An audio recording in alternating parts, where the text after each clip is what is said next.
Assalamualaikum warahmatullahi wabarakatuh. Nama saya Amelia Rizky Safitri, NIM 2018-375 dari kelas HIBJ. Di sini saya akan mempresentasikan tentang hukum kepailitan. Saya akan menjelaskan hukum kepailitan yang terbagi menjadi 6 subbab, yaitu yang pertama pengertian kepailitan, yang kedua penyebab pailit, yang ketiga syarat permohonan pengajuan pailit, yang keempat pihak yang mengajukan pailit, yang kelima akibat hukum kepailitan, dan yang terakhir yaitu yang keenam perbedaan pailit dan bangkrut. Yang pertama saya akan menjelaskan pengertian kepailitan. Pada dasarnya kepailitan adalah suatu kondisi atau keadaan ketika pihak yang berhutang atau debitur, yakni seseorang atau badan usaha, tidak dapat menyelesaikan pembayaran terhadap utang yang diberikan dari pihak pemberi utang atau kreditur. Keadaan ini sebenarnya merupakan hal yang lumrah terjadi dalam dunia usaha. Sedangkan secara bahasa, kata pailit berasal dari bahasa Belanda, yakni failliet, yang memiliki arti macet dalam melakukan pembayaran. Di Indonesia terkait kepailitan diatur dalam Undang-Undang Nomor 37 Tahun 2004 tentang kepailitan dan PKPU atau KPKPU. Dalam Undang-Undang Nomor 37 Tahun 2004 menyebutkan kepailitan adalah sita umum atau atas semua kekayaan debitur pailit yang pengurusannya dan pemberesannya dilakukan oleh kurator di bawah pengawasan hakim pengawasan sebagaimana diatur dalam undang-undang ini. Selanjutnya saya akan menjelaskan penyebab pailit. Pada umumnya perusahaan dapat masuk ke jurang pailit dapat dipengaruhi oleh banyak faktor antara lain sebagai berikut, yaitu yang pertama, ketidakmampuan pemilik perusahaan dalam mengelola perusahaan menjadi suatu hal yang sangat fatal yang dapat membawa perusahaan ke jurang kepailitan. Pada umumnya bagi perusahaan baru cenderung kurang hati-hati dalam mengelola perusahaan, sedangkan bagi perusahaan lama sulit menangkap permintaan konsumen. Yang kedua, kurangnya kepekaan terhadap kebutuhan konsumen dan juga kurang mengamati gerakan pesaing juga dapat membuat perusahaan pailit, sebab perusahaan menjadi kurang kompetitif dan tertinggal jauh sebab tidak mampu bersaing dengan perusahaan lainnya. Yang terakhir atau yang ketiga yaitu berhenti melakukan suatu inovasi. Perkembangan teknologi informasi saat ini sangat cepat.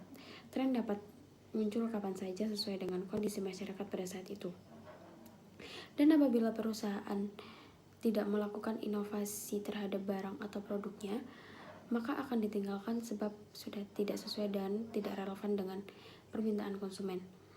Pengusaha tidak boleh berhenti berinovasi agar tetap eksis dan juga tidak terkena pailit dan demi kelangsungan usahanya.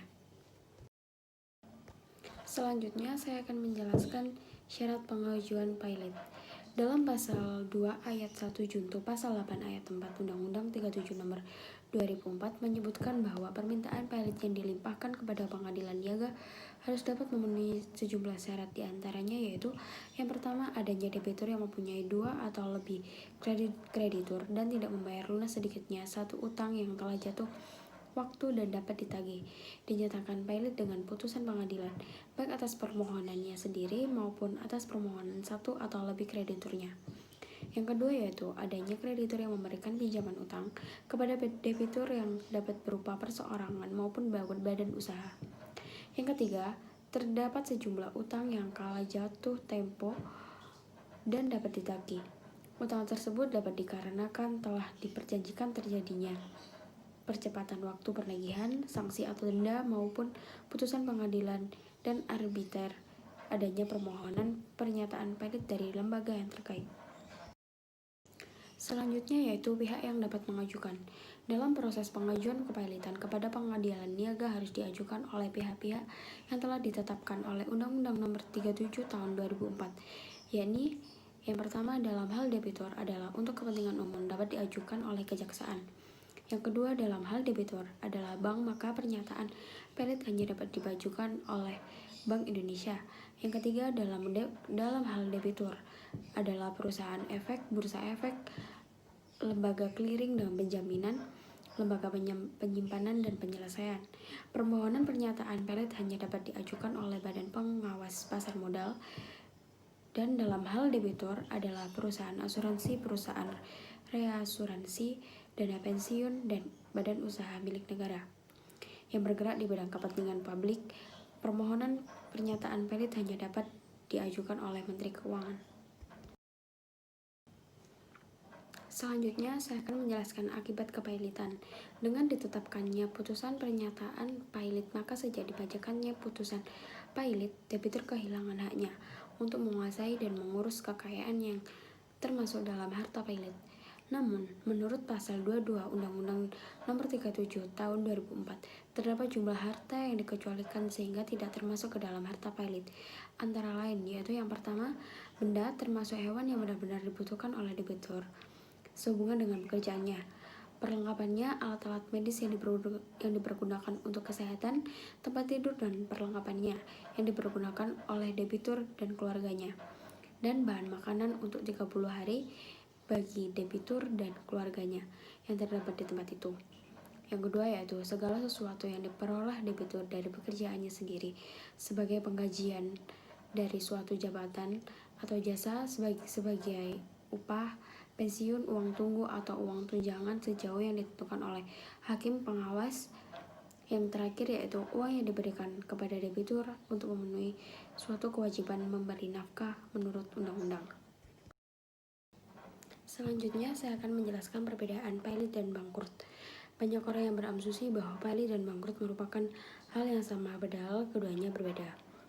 Dilihat secara bahasa, menurut Kamus Besar Bahasa Indonesia atau KBBI, bangkrut atau gulung tikar adalah kondisi saat menderita kerugian besar yang membuat kondisi keuangan tidak sehat dan memaksa perusahaan berhenti beroperasi.